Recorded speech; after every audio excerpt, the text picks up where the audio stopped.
దేవుని నామంలో అందరికీ వందనాలు తెలియజేసుకుంటున్నాను. प्रभु के नाम को फिर से एक बार हम धन्यवाद देते हैं। దేవుడు మన జీవితంలో అనుగ్రహించినటువంటి గొప్ప కృపకై ఆయన ఆరాధించినట్లు ఆయన సన్నిధిని నడిపించిన విధానాన్ని బట్టి దేవునికి వందనాలు చెల్లించుకుందాం. प्रभु के उस अनुग्रह के लिए जो परमेश्वर के द्वारा किया है उसके लिए हम धन्यवाद देते हैं, जो उसके उपस्थिति में फिर से एक बार हमें लेकर आए हैं। పాటల ద్వారా ఆరాధించుకున్నట్టు వాక్యం ద్వారా కూడా కొన్ని విషయాలు మనం ధ్యానించుకుందాం. गीतों के द्वारा तो हमने आराधना किया है, अब वचन के आधार पर भी हम आराधना करेंगे। కొరింథీయులకు రాసిన మొదటి పత్రిక कुरिन्थियों की पत्री थोड़ा बास कमी करा। कुरिन्थियों की पत्री पहला अध्याय మొదటి కొరింథీయులకు రాసిన పత్రిక మొదటి అధ్యాయము 31వ వచనము और पहला कुरिन्थी पहला अध्याय और उसका 31 वचन। తెలుగులో 31, ఇంగ్లీష్లో 30 ఉంది. अंग्रेजी में 30 नंबर का वचन है, मगर तेलुगु में 31 नंबर का वचन है। అందరం కలిసి చదువుకుందాం. और सब मिलकर पढ़ते हैं, ताकि जैसा लिखा है ప్రభునందు वैसे ही రక్షింపవలనని వ్రాయబడినది. जो गमन करे वो प्रभु में गमन करे। దేవుని మూలముగా ఆయన మనకు జ్ఞానమును నీతియు పరిశుద్ధతయు విమోచనమును ఆయను. इसमें 30 नंबर का है, हिंदी में 30 नंबर है, शायद मराठी में भी 30 नंबर हो सकता है।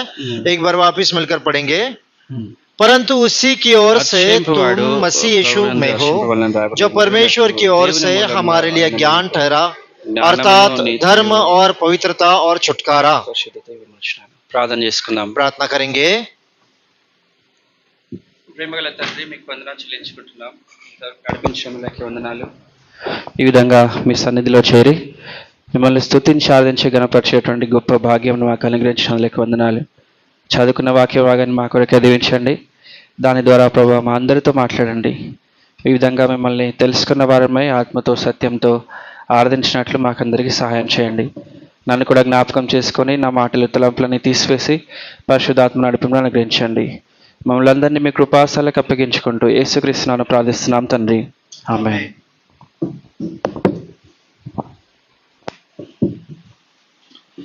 మరొకసారి చదువుదాము ఆ యొక్క వాక్య భాగాన్ని. फिर से एक बार इस वचन को हम पढ़ते हैं।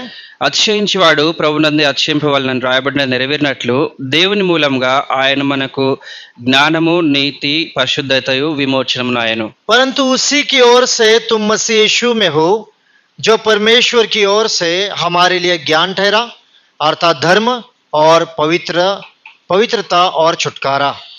రెండో భాగంలో చూసినట్లయితే దేవుని మూలంగా ఆయన అంటే క్రీస్తు మనకు జ్ఞానము నీతి పరిశుద్ధత విమోచనముగా అయ్యాడు.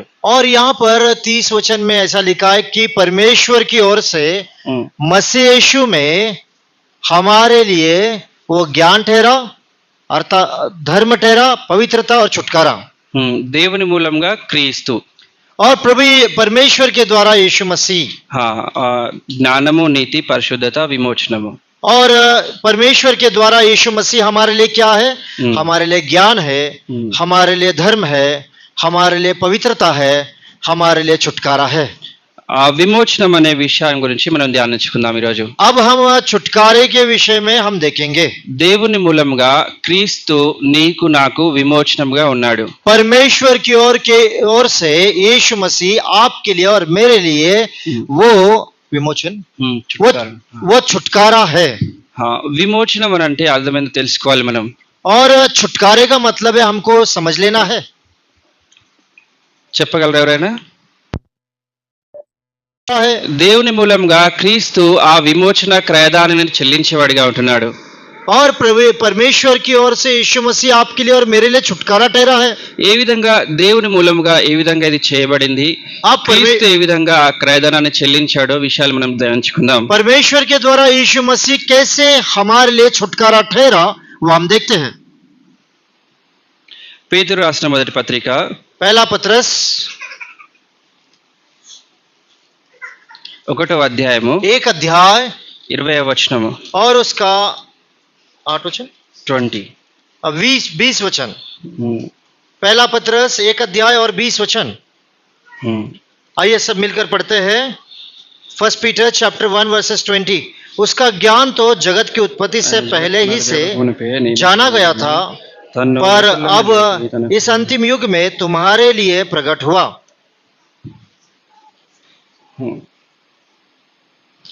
ఆయన జగత్తు పునాది వేయబడక మునిపే నియమించబడెను. जगत की उत्पत्ति से पहले ही वो जाना गया था। అపాయింటెడ్. हाँ, जगत की उत्पत्ति से पहले नियुक्त किया गया था। సో ఎవరు నియమించబడ్డారనంటే క్రీస్తు నియమించబడ్డాడు. अब जगत की उत्पत्ति से पहले किसको नियुक्त किया था? यीशु मसीह को। దేవుడు జగత్తు పునాదులు వేయబడక ముందే క్రీస్తును నియమించాడు. यानी जगत की उत्पत्ति से पहले ही परमेश्वर ने अपने पुत्र यीशु मसीह को नियुक्त किया। దేని కొరకనంటే ఆయన మానవ జాతుల పాపముల కొరకై ఆ కల్వరిశిల్లో మరణించాలి, పాతి పెట్టబడాలి, తిరిగి మూడవ దినమున లేవాలి, పునరుత్థానం అవ్వాలని. ఈ విషయాన్ని, ఈ సంగతిని దేవుడు జగత్తు పునాది వేయబడక ముందుపే నిర్ణయించాడు. जगत की उत्पत्ति से पहले निर्णय लेकर परमेश्वर ने अपने पुत्र को नियुक्त किया, इसलिए कि उसके द्वारा हम उद्धार पाए, वो हमारे लिए बलिदान दे, प्रायश्चित हो, वो क्रूस के ऊपर बलिदान हो और वो गाड़ा जाए, तीसरे दिन फिर से जी उठे। ఈ విధంగా దేవుడు ఎందుకు చేయాల్సి వచ్చింది? अब ये करने के लिए परमेश्वर ने ऐसा क्यों किया? ఆది కాండంలో మనం చూస్తాము. क्योंकि उत्पत्ति की किताब में इस बात को देख सकते हैं। ఈ విధంగా ఆదాము అవ్వలు పాపంలో పడిపోయారు. किस प्रकार आदम और हवा पाप में गिरे। దేవుడు ఇచ్చినటువంటి ఆజ్ఞను అతిక్రమించారు. परमेश्वर ने दिए हुए आज्ञा को उसने तोड़ा है। ఆ విధంగా పాపంలో పడిపోయిన ఆదాము అవ్వలు మరణానికి పాత్రులయ్యారు. उस प्रकार आदम और हवा जो पाप में गिर गए प्रियो, वो पाप करने के द्वारा पाप में गिर गए। అదే ఆదాములో ఉన్నటువంటి పాపము సకల మనుషులందరికీ కూడా సంక్రమించింది. और वैसे ही आदम ने जो पाप किया उसके द्वारा सारे मानव जाति में पाप आया है। ఈ విధంగా పాపంలో ఉన్నటువంటి మనుషులను విడిపించడానికై, విమోచించడానికై దేవుడు జగత్తు పునాదులు వేయబడక ముందే క్రీస్తును అపాయం చేశాడు. ऐसे मनुष्य को परमेश्वर छुटकारा देने के लिए परमेश्वर ने अपने पुत्र यीशु मसीह को जगत की उत्पत्ति से पहले आपके और मेरे लिए नियुक्त किया है। మీరు ఈ విధంగా క్వశ్చన్ వేయొచ్చు. మరి अभी इस प्रकार एक सवाल पूछ सकते हैं, ఆదాము పాపం ఎప్పుడు చేశాడు? సృష్టించబడిన తర్వాత, ఆఫ్టర్ ద క్రియేషన్. आदम तो सृष्टि बनाने के बाद में पाप किया है। పాపంలో పడిపోయాడు. अब पाप में गिर गया है। అయితే దేవుడు ఏమంటున్నాడంటే, मगर परमेश्वर क्या कहता है? జగత్తు పునాదులు వేయబడక ముందే ఈ పాపం నుంచి విడిపించడానికై క్రీస్తు నియమించాడని చెప్తా ఉన్నాడు. जगत की उत्पत्ति से पहले ही यीशु मसीह को नियुक्त किया गया है। ఆ విషయం దేవుడి గురించి ఎందుకు ఆ విధంగా చేశాడో చూద్దాం. ऐसा क्यों कहा गया? देखिए యెషయా గ్రంథము यशायाह नबी की किताब 45వ అధ్యాయము और उसका 45 अध्याय 46వ అధ్యాయము और 46 अध्याय 10వ వచనము और उसका 10 वचन। यशायाह 46 యెషయా 46:10. आइज़िया चैप्टर 46 वर्सेस 10। आइए सब मिलकर पढ़ते हैं। मैं तो अंत की बात आदि से और प्राचीन काल से उस बात को बताते आया हूँ जो अब तक नहीं हुई। मैं कहता हूँ मेरी युक्ति स्थिर रहेगी और मैं अपनी इच्छा को पूरी करूंगा। ఇంగ్లీష్ లో చదవండి ఫస్ట్ మాట. यहाँ पर एक बात क्या है? Declaring the end from the beginning అన్నమాట. परमेश्वर कहता है अंत की बातें मैं पहले ही बताता हूँ। ఆ చివర జరగబోయే సంగతులను వాటికంటే ముందే చెప్పేవాడిగా ఉంటున్నాడు. जो बातें होने वाली है, जो आगे होने वाली है, उसी को मैं पहले बताता हूँ। అవే విషయాలని, అదే ఆ దేవుని యొక్క జ్ఞానమై ఉంటున్నది.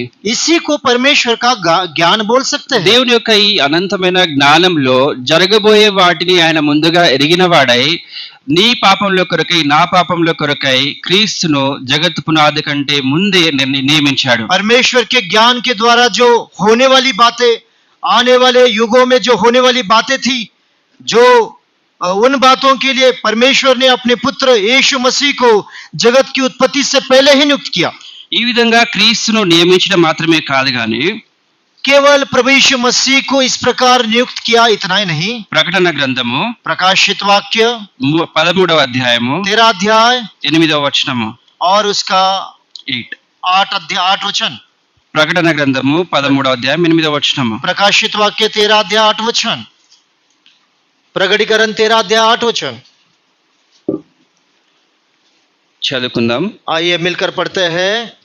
पृथ्वी के वे सब रहने वाले जिनके नाम उस मेमने के जीवन की पुस्तक में लिखे नहीं गए जो जगत की उत्पत्ति के पहले से घात हुए हैं उस पशु की पूजा करेंगे। జగత్ ఉత్పత్తి మొదలుకొని వధింపబడి ఉన్న గొర్రె పిల్ల అంటున్నాడు. जगत की यहाँ पे लिखा है पृथ्वी के जो जगत की उत्पत्ति से जगत की उत्पत्ति के समय से हाँ घात किया गया. You read that full. पृथ्वी के सब रहने वाले जिनके नाम मेमने के जीवन की पुस्तक में लिखे नहीं गए, जो जगत की हाँ. उत्पत्ति के समय से घात हुआ है।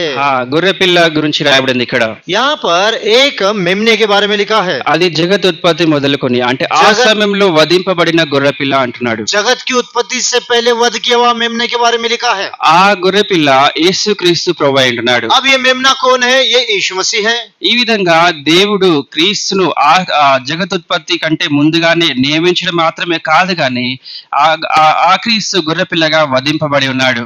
और प्रभु यीशु मसीह एक मेमने के नहीं जगत की उत्पत्ति से पहले ठहराया गया, उतना ही नहीं मगर उसके बाद वो वध किया गया। ఈ విధంగా దేవుడు తన యొక్క అనంతమైన జ్ఞానంలో నా యొక్క విమోచన కార్యాన్ని ఈ విధంగా నిర్ణయించాడు. इस प्रकार परमेश्वर ने अपने ज्ञान के द्वारा आपके और मेरे पक्ष में उसने काम किया है వర్క్ ఆఫ్ రిడెంప్షన్ और ये छुटकारे का काम किया है। ఈ విధంగా ఈ యొక్క విమోచన కార్యాన్ని ప్రణాళికబద్ధంగా దేవుడు ముందుగానే నిర్ణయించాడు. और इस प्रकार परमेश्वर के जो कार्य है वो उसने पहले से ही उसने ठहराया है। ఎందుకనంటే ऐसा क्यों किया? ఎఫెసీయులకు రాసిన పత్రిక इफिसियों की पत्री 1వ అధ్యాయము 1 अध्याय 4, 5, 6 వచనాలు. 4, 5 और 6 वचन। ఎఫెసీయులకు इफिशियंस 1వ అధ్యాయము 1 अध्याय 4, 5, 6 వచనాలు. 4, 5 और 6 वचन। जैसा उसने हमें जगत की उत्पत्ति से पहले उसमें चुन लिया कि हम उसके निकट प्रेम में पवित्र और निर्दोष हो और अपनी इच्छा, सब मिलकर पढ़ेंगे। అందరం కలిసి చదువుకుందాం. पहला इफिसियों की पत्री 1 अध्याय और उसका 4, 5 और 6 सब मिलकर पढ़ लेते हैं। जैसा उसने हमें जगत की ఎట్లనగా उत्पत्ति తన से ప్రియుని యందు पहले తాను ఉచితముగా మనకు उसमें चुन అనుగ్రహించిన लिया తన कि हम కృపామహిమకు उसके కీర్తి निकट కలిగినట్లు प्रेम में पवित्र తన और చిత్త निर्दोष ప్రకారమైన हो దయా సంకల్పం और చొప్పున अपनी इच्छा के యేసుక్రీస్తు भले ద్వారా अभिप्राय के తనకు अनुसार కుమారులుగా हमें స్వీకరించినట్లు अपने మనల్ని ముందుగా लिए తనకు पहले से ठहराया कि మనము यीशु తన मसीह యొక్క के द्वारा పరిశుద్ధమును, నిర్దోషమును हम అయిన उसके लेपालक पुत्र हो, कि उसके उस अनुग्रह की महिमा की स्तुति हो जिसे उसने हमें उस प्रिय में सेतमेत दिया। ఈ విధంగా మనుషుల యొక్క అంటే మన యొక్క ఏర్పాటు గురించి రాయబడింది ఇక్కడ. यहाँ पर लिखा है कि जगत की उत्पत्ति से पहले करके लिखा है। ఏర్పాటు గురించి पहले से ही उसने अभिप्राय किया या तो योजना बनाई। It is about our election are chosen. और हमें चुनने के विषय में ఇక్కడ మనల్ని ఏర్పరచుకునే విషయమే రాయబడింది. यहाँ पर चुन लिए जाने के बारे में लिखा है। ఈ యొక్క విమోచన కార్యాన్ని దేవుడు ఎందుకు ప్లాన్ చేశాడనంటే अब एक छुटकारे का काम परमेश्वर ने क्यों योजना बनाई? ఈ విధంగా మొదట రాయబడింది తన కృపా మహిమకు కీర్తి కలిగినట్లు. क्योंकि उसके अनुग्रह महिमा और उसकी स्तुति के लिए, దానికోసమై పాపంలో పడిపోయిన మనుషులని విడిపించాలనుకున్నాడు. और ऐसे पाप में गिरे हुए मनुष्य को छुटकारा देने के लिए। ఈ పాపులైన మనుషులు దేవుని సన్నిధిలో నిలబడలేరు और కాబట్టి पाप में जो हुआ है, पाप में गिरा हुआ मनुष्य जो स्थिर खड़ा नहीं रह सकता, ఆయన సన్నిధిలో నేను నిర్దోషులంగా పరిశుద్ధులుగా ఉండవాలని आपको और मुझे उसके उपस्थिति में खड़ा करने के लिए క్రీస్తు ద్వారా నిన్ను నన్ను కుమారులుగా స్వీకరించుట కొరకై मसीह यीशु के द्वारा, प्रभु यीशु मसीह के द्वारा आपको और मुझे बेटा बेटी स्वीकार करने के द्वारा ఆ క్రీస్తులో నిన్ను నన్ను ఏర్పరచుకున్నాడు. उस यीशु मसीह में आपको और मुझे चुन लिया है।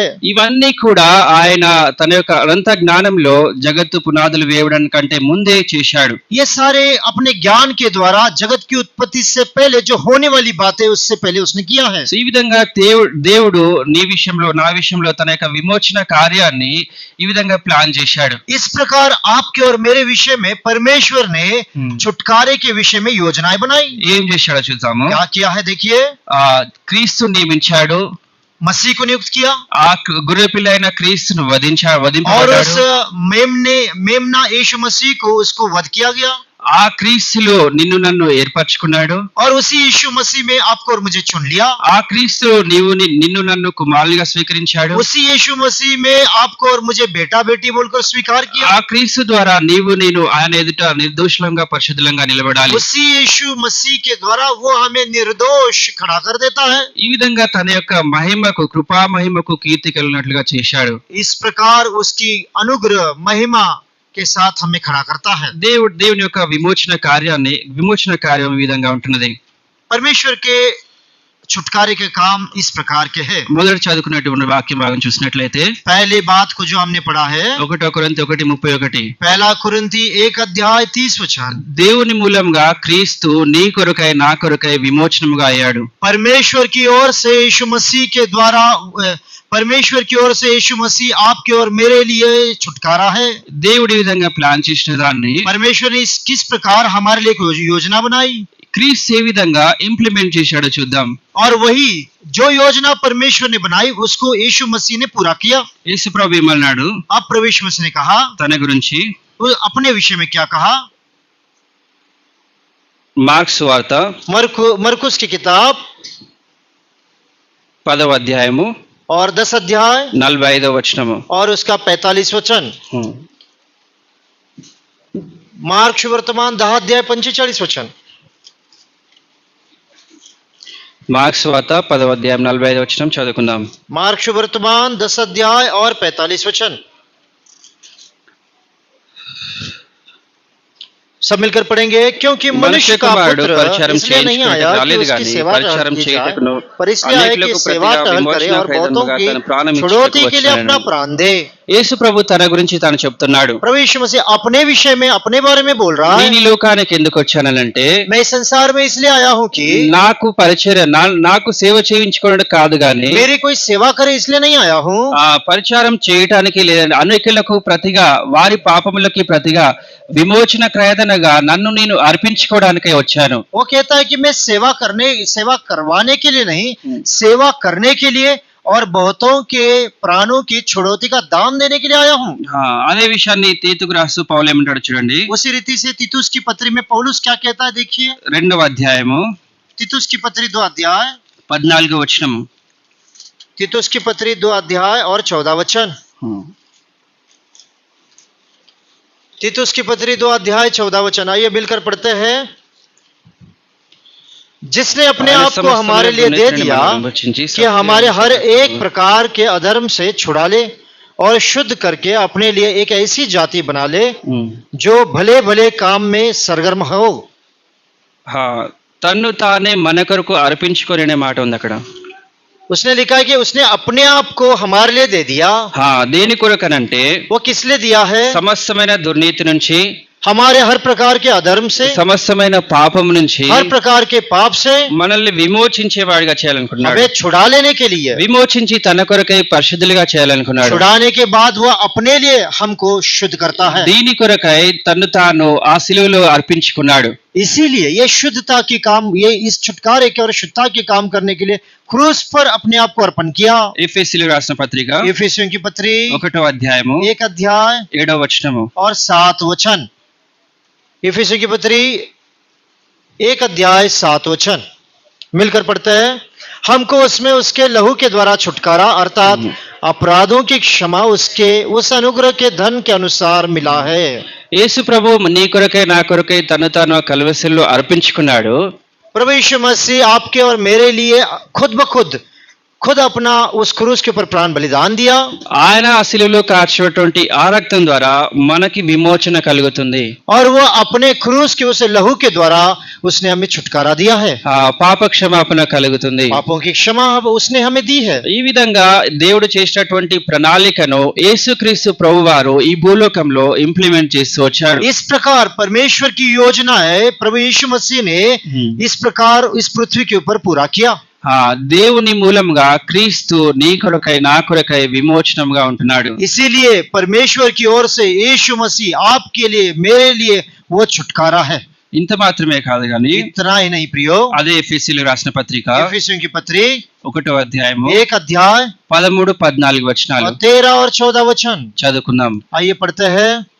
और उसी में तुम पर भी जब तुमने सत्य का वचन सुना जो तुम्हारे उद्धार వాగ్దానం का सुसमाचार है और जिस पर तुमने विश्वास किया प्रतिज्ञा की वो पवित्र आत्मा की छाप लगी वो उसमें मोल लिए हुए के छुटकारे के लिए हमारी मिरास का बनाया है कि उसकी महिमा की स्तुति हो। ఈ విధంగా క్రీస్తు చేసినటువంటి ఆ శిలువ కార్యం మీద విశ్వాసం ఉంచిన మనము और प्रभु यीशु मसीह ने जो क्रूस का काम हमारे लिए जो काम किया है పాపముల నుంచి విమోచించబడి పాప క్షమాపణ పొందుకొని రక్షించబడిన వారంగా ఉంటున్నాం और पापों से छुटकारा देकर हमें पापों से उद्धार दिया है। ఈ రక్షించబడిన మనల్ని ఆత్మ చేత ముద్రించాడని రాస్తున్నాడు और हम जो उद्धार पाए हुए पापों से छुटकारा पाए हुए आत्मिकता से हम छाप लगाए गए हैं। ఎందుకు ఈ విధంగా ముద్రించబడ్డామనంటే क्यों हमको ये पवित्र आत्मा का छाप लगाया है? 14వ వచనంలో ఉంది 14 वचन में लिखा है దేవుని మహిమకు కీర్తి కలుగుటకై ఆయన సంపాదించుకొనిన ప్రజలకు విమోచనం కలిగి నిమిత్తము ఈ ఆత్మ మన స్వాస్థ్యమునకు సంచకరువుగా ఉన్నాడు। वो उसके मोल लिए हुए के छुटकारे के लिए हमारी मिरास का बनाया है कि उसकी महिमा की स्तुति हो। ఈ విధంగా ఈ యొక్క ఆత్మ చేత ముద్రించబడడం ద్వారా మనకి మనము దేవునికి లేదంటే మన తరపున దేవునికి పరిశుద్ధాత్మ సంచకరువుగా అంటే ఒక అడ్వాన్స్ మాదిరిగా ఉంటున్నాడు। और हमें इसलिए पवित्र आत्मा की छाप लगाया है कि परमेश्वर की महिमा के लिए हम आत्मिक रीति से हम आत्मा में ఈ రక్షించబడినటువంటి మనం విమోచించబడినటువంటి మనము और जो हम छुटकारा पाए हुए हम लोग దేవునికి స్వాస్థ్యంగా ఉంటున్నామని परमेश्वर के लिए एक प्रकार का निधन है। పరిశుద్ధాత్మ దేవుడు మనల్ని ముద్రించి మనల్ని ఆయన మన కొరకై ఒక సంచకరువుగా అంటే అడ్వాన్స్ గా ఉంటున్నాడు। संपत्ति बना he is like a advance payment बोलते हैं ना। हाँ, और इस प्रकार परमेश्वर ने हमको पहले ही पवित्र आत्मा का छाप लगाया मानो कि ये सारी बातें होने से पहले ये बातों को नियुक्त किया है। या तो पवित्र आत्मा हमको बयाना के नहीं दिया है। हाँ, these are the redeemed people.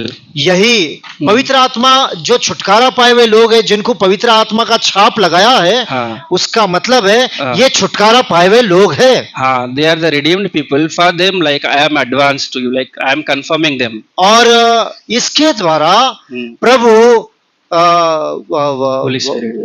पवित्र आत्मा के छाप के द्वारा प्रमाणित कर रहा है कि हम छुटकारा पाए हुए लोग हैं। हाँ, దేవుడు ప్రణాళిక వేశాడు, ये परमेश्वर ने अपनी योजना को बनाया, క్రీస్తు దాన్ని ఎగ్జిక్యూట్ చేశాడు और मसीह यीशु ने उसको प्रकट किया है, పరిశుద్ధాత్మ దాన్ని కన్ఫర్మ్ చేస్తా ఉన్నాడు, पवित्र आत्मा ने उसको निश्चित कर दिया है। సో ఈ విధంగా దేవుడు తన యొక్క విమోచన కార్యాన్ని నీ పట్ల నా పట్ల జరిగించాడు। और परमेश्वर इस प्रकार आपके और मेरे पक्ष में काम किया है।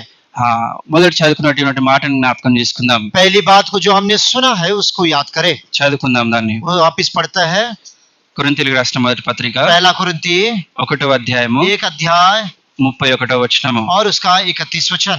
హిందీ ఇంగ్లీష్ దాంట్లో 30, पहला कुरिन्ती 1 अध्याय 30 वचन, తెలుగులో 31 और तेलुगु में 31 वचन है। सब मिलकर पढ़ते हैं, परंतु उसी की ओर से तुम मसीह यीशु में हो जो परमेश्वर की ओर से हमारे लिए ज्ञान ठहरा अर्थात धर्म और पवित्रता और छुटकारा। సో ఈ విధంగా దేవుని మూలంగా క్రీస్తు నా కొరకై నీ కొరకై విమోచనంగా అయ్యాడు।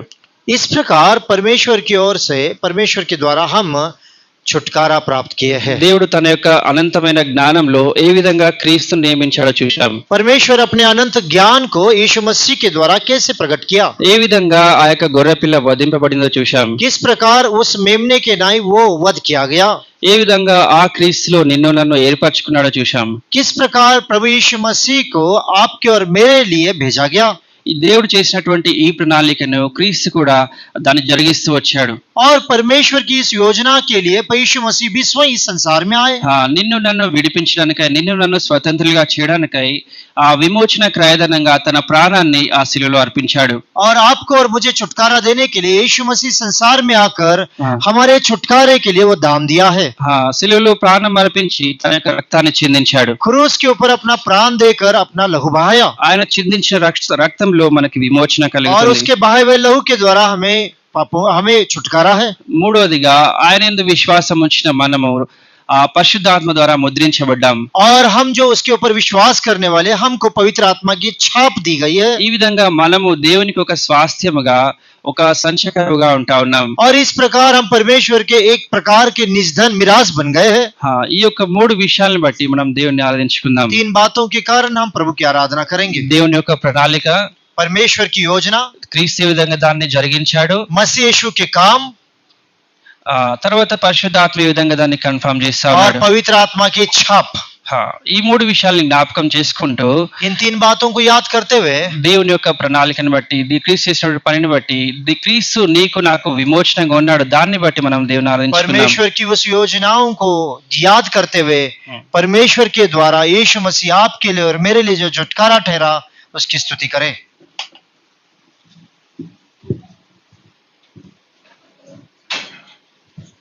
सब खड़े हो जाते हैं।